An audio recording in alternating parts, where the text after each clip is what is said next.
আমি আজকে আপনাদের সম্মুখে আলোচনার বিষয় নিয়েছি পর্দা। কি সম্পর্কে?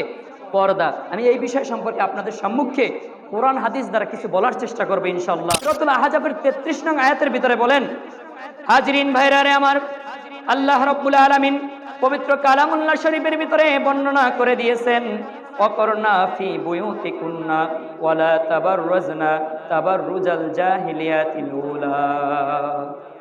আল্লাহ রাব্বুল আলামিন বলেন, হে নবী আমার, আপনি জানিয়ে দিন, এই পৃথিবীর বুকে যারা নারী রয়েছে তাদেরকে আপনি জানিয়ে দিন, অবস্থান করো তোমরা ঘরের ভিতরে।